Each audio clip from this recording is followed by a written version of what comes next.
Chapter 2, The Northern Mountains. Get set. Tick the correct option for the following questions. Which is the highest Indian peak? A. Kanchenjunga, B. Nanda Devi, C. K2.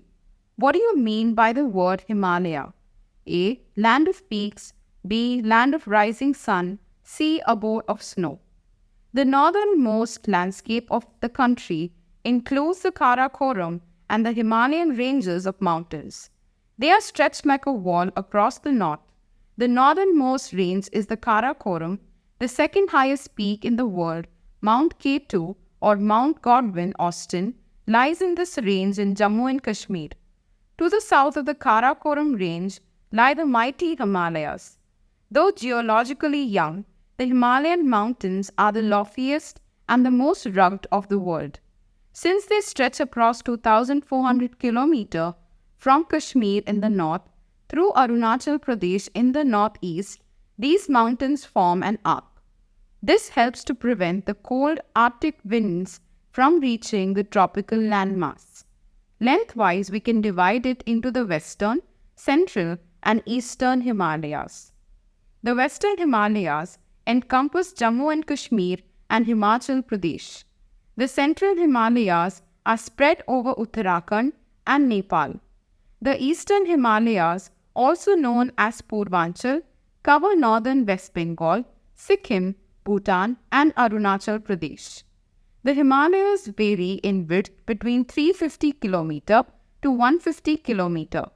Furthermore, the entire mountain belt is divided into 3 mountain ranges width-wise that run parallel to each other. The Himadri or the Greater Himalayas, the Himachal or the Middle Himalayas, the Shivalik or the Outer Himalayas. Chirpy says, the Himalayan range passes through 5 nations: India, Pakistan, Nepal, Bhutan, and China. The Himadri or the Greater Himalayas. It is the highest of all the 3 ranges, with average peaks reaching up to 6,000 meters above the sea level. It contains all the highest peaks or mountains, including Mount Everest. The peaks are permanently covered with snow. Kanchenjunga and Nanda Devi are 2 of the highest mountain peaks of this range. Several rivers such as the Ganga, Yamuna, Brahmaputra, Indus, and Satluj arise from the Himadri. Chirpy says, the Himadri range is home to glaciers and snow-capped mountains. 2 well-known glaciers, named Gangotri and Yamunotri, are located in this range. The Himachal or the Middle Himalayas. In this range, the mountains are not as high as in Himadri range. The average peaks rising as high as 3,700 to 4,500 meters. It is covered by forest and beautiful valleys. Most people live in hill towns such as Mussoorie, Shimla, and Darjeeling. Valleys such as Srinagar, Nainital, and Kangra comes in this range. The Shivalik or the Outer Himalayas. It is the lowest range of mountains. The slopes are covered with thick forests. The foothills of the Shivalik range are called the Terai region. It receives heavy rainfall. There are some national parks to stop deforestation or cutting of plants and to protect animals such as Corbett National Park and Kaziranga National Park. The Northern Mountains, significance and importance. The Northern Mountains are the most significant geographical structure of India. They comprise the most dominating geographic feature of India. No other mountain range anywhere in the world has affected the life of people and shaped the destiny of a nation as the Northern Mountains have in respect of India. The following few points will bring out the significance of these mountains to India. Climatic influence. The Himalayas are one of the most influencing factors other than monsoon on India's climate. Blessed with a high altitude, length, and location, they effectively intercept the summer monsoons coming from the Arabian Sea and Bay of Bengal and cause precipitation in the form of rain and snow. Besides, they prevent the cold continental air masses of Central Asia from entering into India. In the absence of the Himalayas, the whole India would have been a desert devoid of the rain, and winters would have been severe here under the influence of cold air masses coming from Central Asia. Defense. The Himalayas have been protecting India from outside invaders since early times, thus serving as defense barrier. In spite of the advancement in modern warfare technology, the defense role of the Himalayas cannot be neglected. Source of the rivers. Almost all the great and perennial rivers of India originate from the Himalayan mountains or glaciers. Snow melt in summer provides water to these rivers even during dry season, and hence these are perennial rivers. Himalayan rivers are the lifeline of North India. Fertile soil. The sediments carried by the Himalayan rivers are deposited in the northern plains in the form of fertile soil, making the plains one of the most fertile lands of the world. Hydroelectricity. Deep valleys in the Himalayas are the best location for the construction of the dams. The Himalayan region offers several sites which are suitable for the production of the hydroelectricity.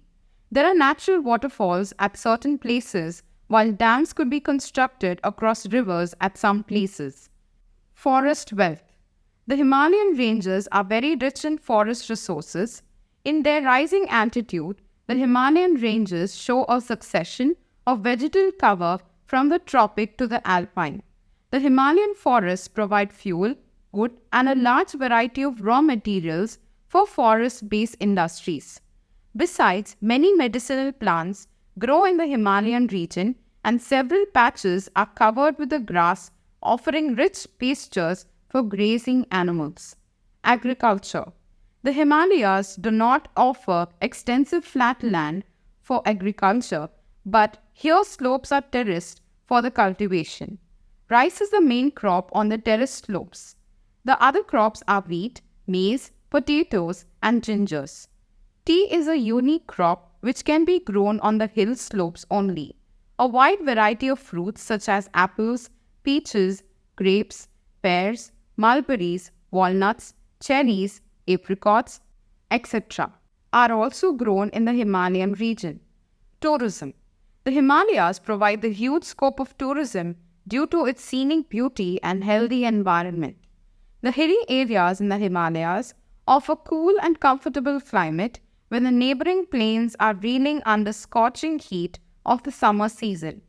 Millions of tourists from different parts of the country as well as from abroad throng the Himalaya tourist centers to enjoy their natural beauty. Some of the famous tourist spots in the Himalayas are Mussoorie, Shimla, Kulu, Manali, Nainital, Chamba, Ranikhet, Almora, Darjeeling, Mirik, Gangtok, etc. Pilgrimage. The Himalayas are considered as an abode of the gods.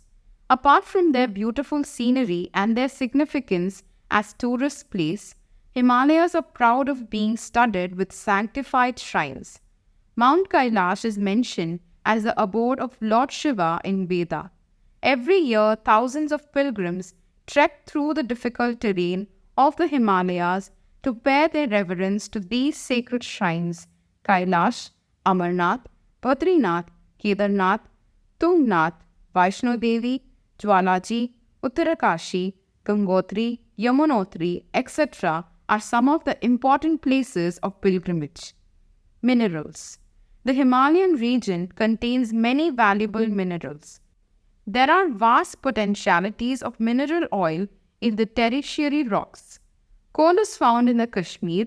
Copper, lead, zinc, nickel, cobalt, antimony, tungsten, gold, silver, limestone, semi-precious and precious stones, gypsum, and magnesite are known to occur at more than 100 localities in the Himalayas.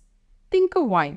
The northern mountains may be far from your house, but they have a great effect on your life. How? Quick review. The northern mountains comprise two ranges, Karakoram and Himalayan.